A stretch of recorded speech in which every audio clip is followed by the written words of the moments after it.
ओम नमः शिवाय। शिवजी सदा सहाय। ओम नमः शिवाय। गुरुजी सदा सहाय। जय गुरुजी। शुक्राना गुरुजी। गुरुजी के चरणों में शत शत कोटि कोटि प्रणाम। जय गुरुजी संगत जी। आज गुरुजी की कृपा से मैं गुरुजी की किताब दिव्य आभा, जो हमारे लिए सबसे बड़ा गुरु ग्रंथ है, पढ़ने जा रही हूँ। आप सब संगत जी भी सुनिएगा। जय गुरुजी। शुक्राना गुरुजी। भक्त सदा भक्त रहेगा। गुरुजी की शरण प्राप्त होने से हम अत्यंत सौभाग्यशाली हैं। हमें उनके बारे में नवंबर 2005 में मेरठ में अपने एक संबंधी की बेटी के विवाह में उपस्थित एक अन्य संबंधी से पता लगा। पिंकी गुरुजी की अनुयायी थी और उसकी अभिलाषा थी कि हम गुरुजी के दर्शन करें। उस समय उसने हमें उनके कुछ संस्मरण भी सुनाए। एक शुक्रवार को हम एम्पायर स्टेट से गुजर रहे थे कि गुरुजी का ध्यान आया, किंतु उनके दर्शन किसी अन्य दिन करने के विचार से हम आगे निकल गए। आगे बढ़ते हुए हमने एम्पायर स्टेट के पूरे भवन को भी पार नहीं किया था कि हमारी कार रुक गई। हम आश्चर्यचकित हो गए और गुरुजी के दर्शन कर उनके आशीर्वाद लेने का निश्चय कर लिया। इतना सोचते ही कार चल पड़ी। गुरुजी के स्थान पर हम 7 बजे पहुँचे, किंतु हमें बताया गया कि वे 8 बजे खुलेगा।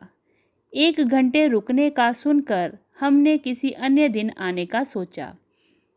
उसी समय पिंकी आ गई और उसने संगत पर आने का आग्रह किया।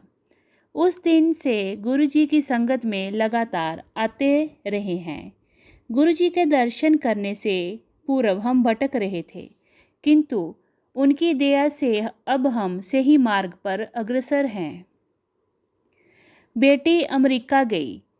हमारी पुत्री रक्षिता को अमेरिका के एक विश्वविद्यालय में MBA पाठ्यक्रम में प्रवेश के लिए 15 जनवरी 2006 तक पहुंचना था, किंतु उसके दस्तावेजों में कुछ अड़चन थी जिसे न्यायालय से सत्यापित करवाना आवश्यक था, किंतु उस समय न्यायालय शीतावकाश के लिए बंद थे।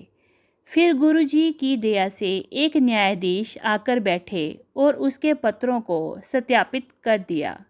वे अमेरिका जा सकी और 18 जनवरी को विश्वविद्यालय पहुंची। गुरु कृपा से 3 दिन की देरी को अनदेखा करते हुए विश्वविद्यालय के अधिकारियों ने उसे प्रविष्ट कर लिया। दिल्ली विमानपत्तन पर उसका सामान अधिक था और उसे या तो कुछ सामान निकालने के लिए अथवा $180 देने को कहा गया। हमने सामान निकाला, किंतु अचानक रक्षिता को लगा कि गुरुजी ने पुनः सामान तोलने को कहा है। जब सामान दोबारा तोला गया तो वह अधिकतम वजन सीमा से कम निकला। 3 मास के पश्चात रक्षिता ने फ़ोन पर बताया कि विश्वविद्यालय वाले उसे अगले सत्र में जाने की आज्ञा नहीं दे रहे हैं और संभवतः उसे भारत लौटना पड़ेगा। हमने उसे गुरुजी से विनती करने के लिए कहा। कुछ ही दिनों में उसने शुभ समाचार दिया कि उसे अगले सत्र में प्रवेश मिल गया है। गुरुजी का हार्दिक धन्यवाद। पुत्र आस्तिक बना। हमारा पुत्र सुधांशु नास्तिक था। हम उसे 3 बार आग्रह करके गुरुजी के पास ले गए, परंतु हर बार वह संगत में जाए बिना वापस चला गया। अब गुरुजी की कृपा से ही उसमें मनस परिवर्तन हुआ है। जब भी वह छात्रावास से वापस आता है, वह गुरुजी के पास जाने के लिए उत्सुक रहता है। वह संदर्भ जिसने उसमें ये परिवर्तन किया वह वर्णनीय है और अपने 3 मित्रों के साथ एक टैक्सी में कालका जा रहा था। वे कुछ ही दूरी पर गए होंगे कि उनकी टैक्सी की सामने से आते हुए एक ट्रक से भीषण दुर्घटना हो गई, जो लकड़ियों से लदा हुआ था। टैक्सी बुरी प्रकार से क्षतिग्रस्त हुई थी। ट्रक के सामने के पहिए टूट गए और वह पलट गया था। चमत्कार था कि उसके 5 सवार सुरक्षित रहे।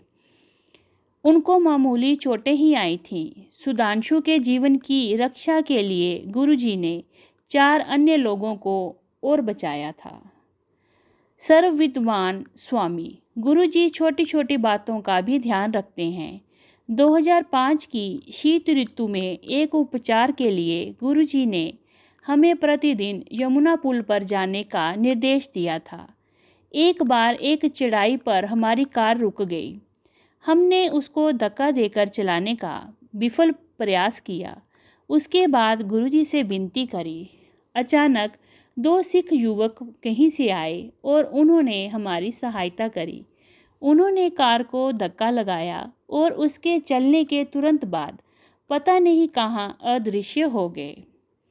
गुरुजी ने हमें स्वप्न में भी दर्शन दिए हैं। एक बार मेरे पति अनिल को प्रातःकाल सोते हुए स्वप्न आया कि गुरुजी ने उसे प्रसाद में मिठाई दी, किंतु जब उन्होंने अपना हाथ खोला तो उसमें धन था। गुरुजी सर्वज्ञाता और सर्वशक्तिमान हैं। उन्होंने हमारे परिवार और हमारे अतीत के बारे में बताया था। उदाहरण था, उन्होंने अखिल भारतीय आयुर्विज्ञान संस्थान में हुई अनिल की गंभीर शल्य चिकित्सा के बारे में बताया, जिसके कारण वे आज भी जीवित हैं। गुरुजी ने अनेकों असाध्य रोगों का उपचार किया है। उन्होंने कैंसर और अन्य अनेक गंभीर रोगों की चिकित्सा करी है। वास्तव में गुरुजी का उपचार चिकित्सकों की विफलता के पश्चात आरंभ होता है। गुरुजी की शरण में आने पर स्वाभिमान को नष्ट कर देना चाहिए। उनकी संगत में आए प्रत्येक व्यक्ति को उनके दर्शन के संपूर्ण फल प्राप्त करने के लिए धैर्य के साथ स्वच्छ मन, स्वच्छ हृदय और पूर्ण आस्था अनिवार्य है। गुरुजी का मुख्य उद्देश्य मानवता के कष्टों को दूर करना है। वे किसी भेदभाव के बिना सबका भला करते हैं और सर्वविद्वान होते हुए भूत, वर्तमान और भविष्य जानते हैं। आनंद और मोक्ष की ये विभूति विद्वानों का अंतिम लक्ष्य है। सर्वविद्वान प्रभु की कृपा से ही हमें लौकिक और अलौकिक अर्थ की प्राप्ति होती है। उन्हीं की दया से संगत के सदस्य अपनी समस्त आशाएं पूर्ण कर सकते हैं। गुरुजी की उपस्थिति से हम अत्यंत भाग्यशाली हैं।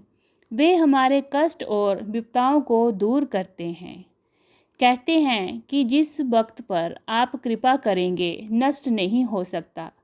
अतः ओम नमः शिवाय, गुरुजी सदा सहाय। ये सत्संग गुड़गांव के नूतन एवं अनिल बेरी आंटी अंकल जी का है। जय गुरुजी, शुक्राना गुरुजी। ओम नमः शिवाय, शिवजी सदा सहाय। ओम नमः शिवाय, गुरुजी सदा सहाय। जय गुरुजी, शुक्राना गुरुजी।